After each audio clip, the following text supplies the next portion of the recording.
Amen. Reconciliation has become a trendy topic of conversation, which isn't necessarily a bad thing because at least people are talking about it, which is good. There are gatherings and teachings and sermons and classes and entire conferences around the subject of reconciliation.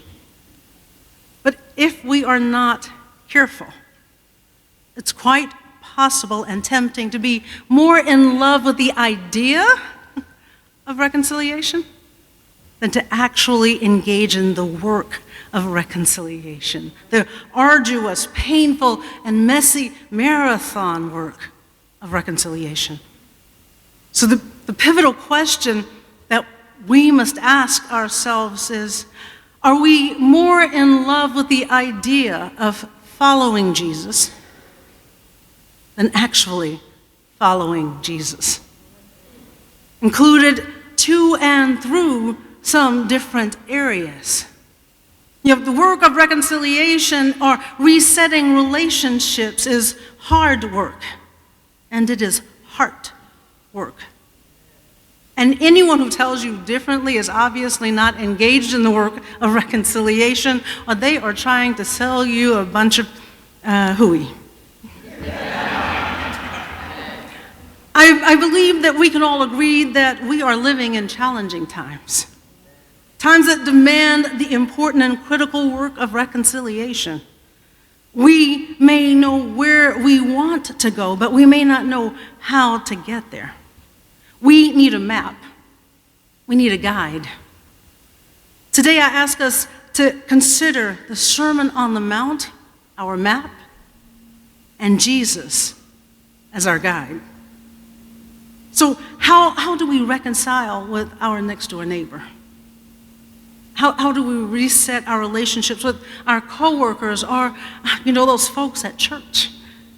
How do we as people of faith respond to the current events that are happening in our city, in our state, in our country? How do we hold life experiences in multicultural congregations in tension? How do we embrace diversity in its myriad of forms in our faith and our secular communities? How do we reset relationships with laborers in other countries who are paid unfair wages to make our clothes? How do we reconcile relationships with people abroad when U.S. aid workers and missionaries are doing more harm than they are good?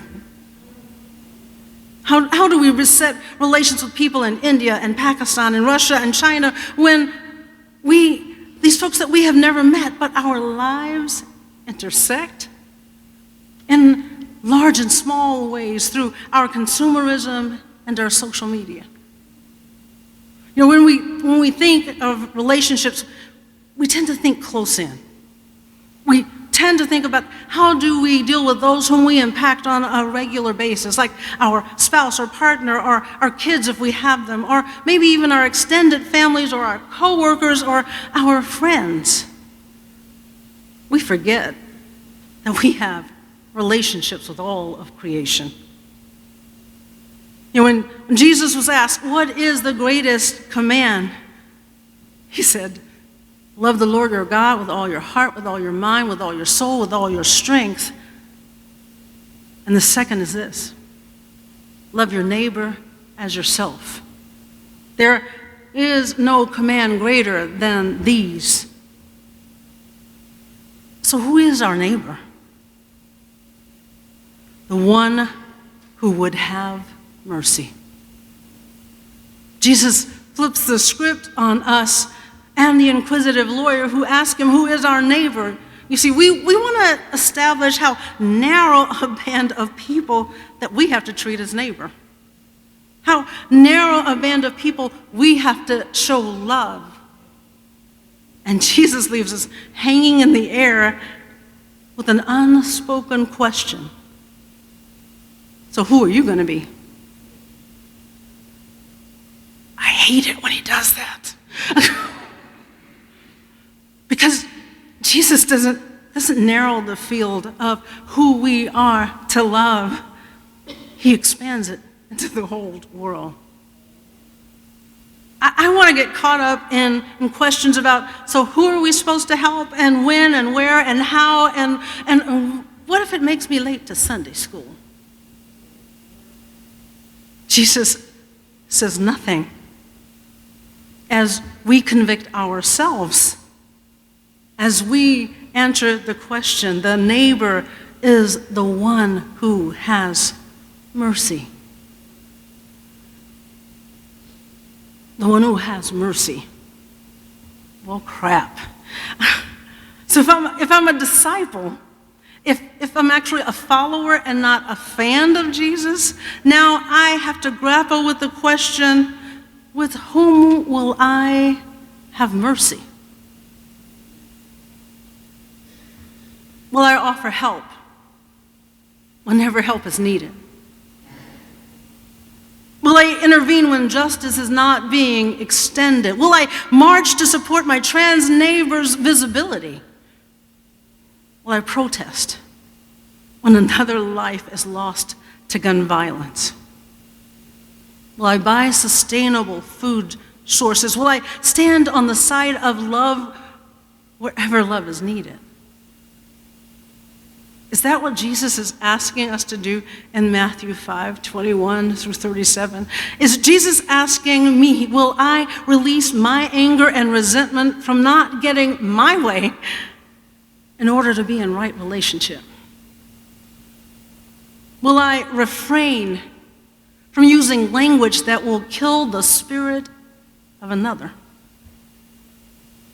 Will I leave my gift on the altar and go and find my sibling with whom I have a disagreement and do all that I can to reset that relationship, and then come back jointly and offer our gift?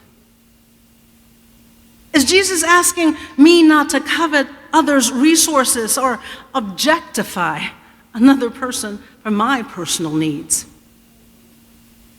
Will I stop treating people as if they're disposable? Will my word be impeccable? To reset a relationship is to reconcile it. And if we need to reset it, we can assume that there has been a breakdown somewhere. So reconciliation is defined as the restoration of friendly relations. That does not mean that we will have the exact relationship that we had with that person before. It involves a change in relationship, a change in heart. So let me be clear, resetting a relationship, it does ask us to forgive. Yet we should not lose sight of the lesson that we receive when that relationship is fractured. Yes, forgive, but don't forget the lesson. See, the call of the gospel of Jesus Christ is for followers to change our relationships from a state of enmity and fragmentation and isolation to ones of harmony, wholeness, and community. And harmony and wholeness and community calls for good boundaries. See, when my mother was diagnosed with lung cancer, I shared that information with a very small group of friends. And as my mother and I journeyed into her illness, I maintained a lock on that information to only this small group of friends because it was a very emotional time for the two of us. I didn't want everybody up in my business. I didn't ever want everybody to go on this journey with us. We were the only two left in my nuclear family. And as things deteriorated, I began getting calls from people I had not heard from in decades. And every time I got one of those calls, it threw me off center. Because these people were asking me detailed questions about my mother's health. Questions I did not want to answer. Somehow, these folks were obtaining inside information. By the third or fourth call, I thanked the person for calling me, and I thanked them for their concern, and I asked them, so who shared with you that my mother was ill? Needless to say, I was floored and very angry when I learned it was one of the people who I had kept in my inner circle. But I didn't have time in that moment to address that issue. Not too long after that, my mother died. And one of the folks who were still in my circle asked me, well, should I tell this other person that your mom died? And I said, sure, tell them. An hour or so later, I get a call from this person, and they wanted to drive to my hometown to be with me. At that moment, I didn't want anyone to be with me. Cassandra said, I'm coming, and I told her, no, don't come. I needed to be in my childhood home by myself for a moment. I needed to get in my mother's bed. I needed to hold her pillow. I needed to smell her scent. And I needed to cry for a while.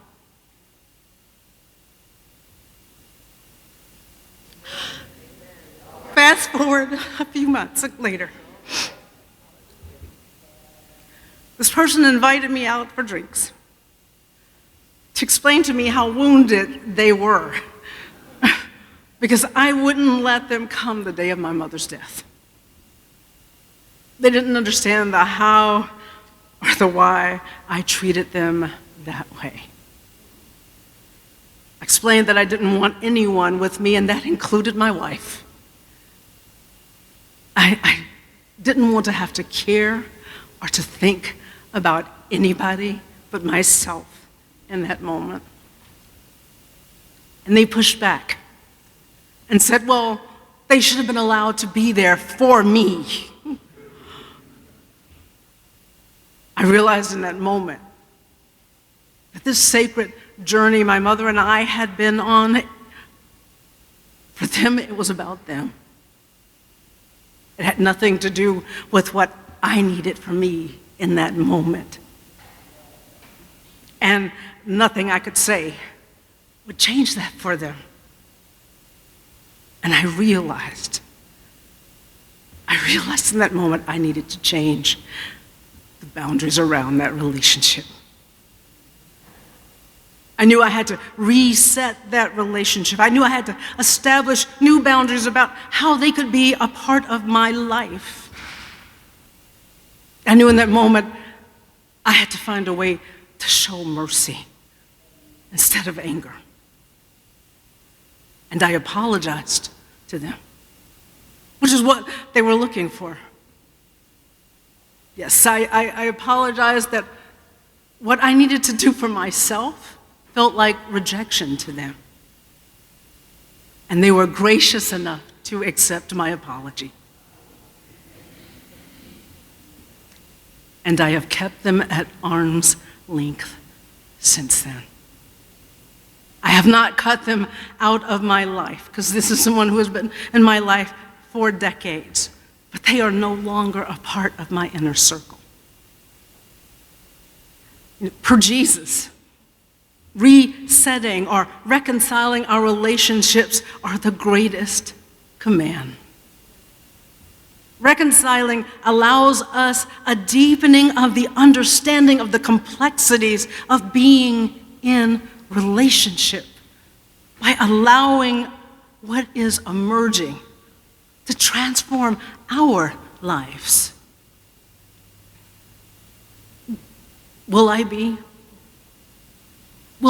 you be the one who would have mercy? Reconciliation is a choice. With whom will we have mercy? What I know to be true is that it begins with me. Amen.